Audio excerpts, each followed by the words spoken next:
vejo é que nós precisamos eleger um conjunto de deputados que tem uma visão do Brasil um pouco mais otimista, um pouco mais social, um pouco mais humanista.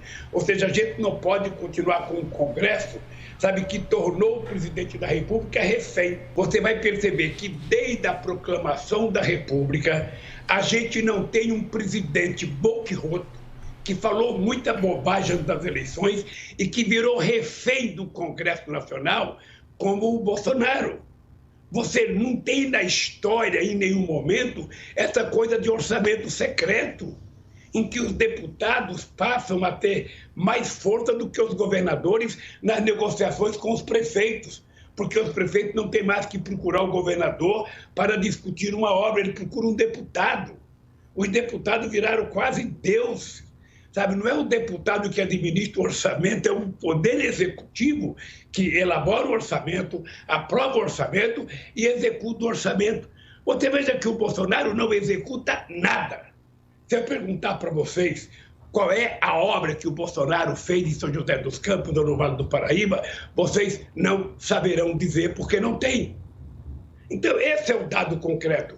Nós vamos ter que ganhar as eleições e conversar com as forças que forem eleitas. Eu espero que o povo brasileiro possa, no dia da eleição, votar em pessoas que tenham um sentido mais social desse país, que pense melhor o papel do Estado, que queira mais desenvolvimento, que queira mais geração de empregos, que queira acabar com a pobreza, que queira acabar com a fome, que queira melhorar a educação, que queira melhorar investimento em ciência e tecnologia. Eu espero que a gente consiga fazer isso no processo eleitoral.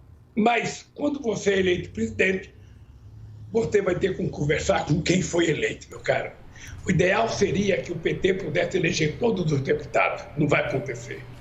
Primeiro, eu tenho muito orgulho, mas muito orgulho, de ter ganhado as eleições em 2003 e ter gerado, no tempo em que o PT governou o Brasil, 22 milhões de empregos formais com carteira profissional assinada. Esse é um orgulho que eu tenho. E tenho mais orgulho ainda, Marcelo, de dizer para você que durante todo o período do meu governo, 87% dos acordos firmados pelo movimento sindical brasileiro tiveram aumentos reais acima da inflação. Essa é uma conquista extraordinária. Isso significa crescimento econômico, porque na hora que você cria mercado, sabe, você cria consumo, você cria poder de compra, esse consumo gera emprego na fábrica, gera emprego no comércio e faz a economia funcionar corretamente, gerando muitos empregos e muitas oportunidades. Nós estamos com a economia atrofiada. O Estado não tem capacidade de investimento. O Estado está permitindo a falência das universidades. O Estado diminuiu quase a zero o orçamento da ciência e tecnologia.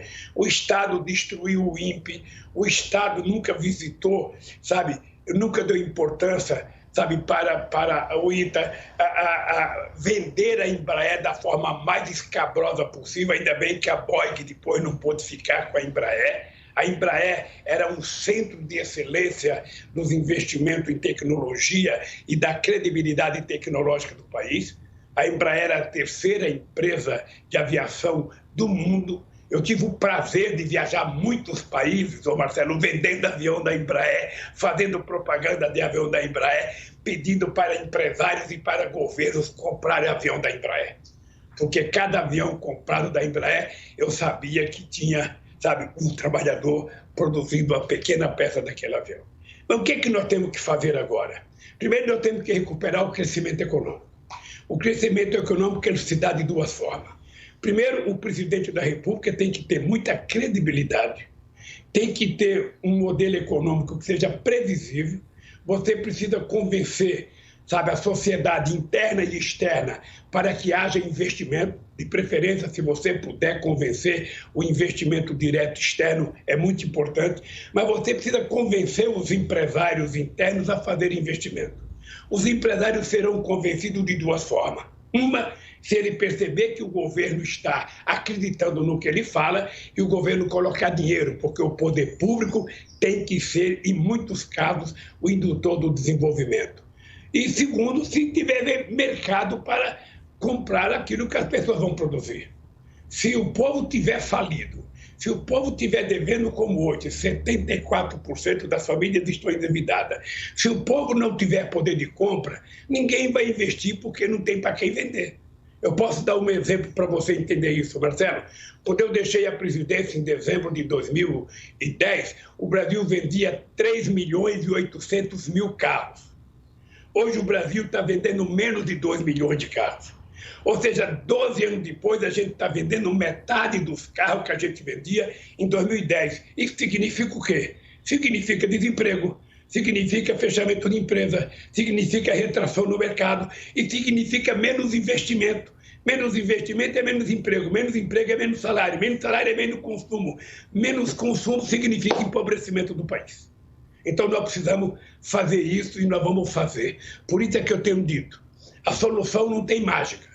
A solução é a gente colocar o pobre no orçamento e colocar o rico no imposto de renda. Porque rico não paga imposto sobre dividendos. Então é preciso que o rico compreenda que ele tem que pagar mais imposto que o cara que ganha o salário mínimo. E o povo trabalhador, na minha opinião, quem ganha até 5 salários mínimos, não deveria pagar imposto de renda. É preciso que a gente efetivamente crie no Brasil a consciência de que as pessoas devem pagar de acordo com o que ganha e não fazer com que o pobre que compra um quilo de feijão pague o mesmo imposto proporcional àquilo que paga o dono do Bradesco, aquilo que paga o dono do Itaú, aquilo que paga o dono da GM. Não é possível e isso nós vamos ter que mudar. Perfeito. Então, eu acho que se você colocar o pobre no orçamento e o rico no imposto de renda, se você tiver política de inclusão social, que o pobre começa a ter dinheiro para ir no supermercado, para comprar uma camisa, para comprar um short, para comprar um vestido para a filha, para comprar um sapato, para comprar caderno, sabe? A economia vai crescendo por si só, não tem outra mágica. Não tem essa do governo fazer um plano emergencial para gerar emprego. Sabe, o que tem, na verdade, é a gente dinamizar a economia para gerar emprego. E eu tenho consciência do que aconteceu na região do Vale do Paraíba quando eu era presidente da República. Eu tenho consciência do que aconteceu. Perfeito. Então é isso que a gente vai fazer para fazer voltar a economia. A economia não cresce enquanto tiver milhares de pessoas dormindo na sarjeta e na rua. A economia não cresce enquanto você tiver 19 milhões de pessoas passando fome. Ou seja, esse não é modelo de desenvolvimento.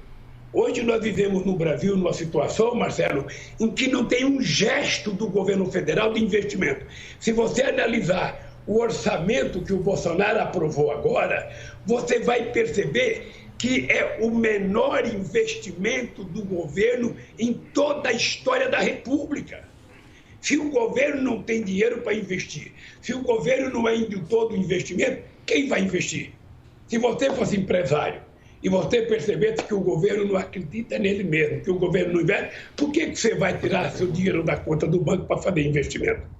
Você precisa, primeiro, que o governo seja sério, segundo, que tenha consumidor para comprar o produto que você vai produzir. E é isso que nós vamos fazer nesse país. Nós já fizemos uma vez.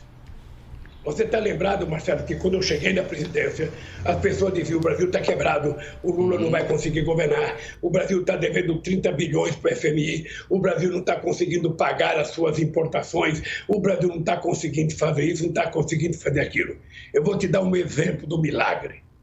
Vou te dar um exemplo. Quando eu cheguei na presidência, a dívida pública interna era 60%. Quando eu saí, era 35%. O Brasil tinha uma dívida de 30 bilhões.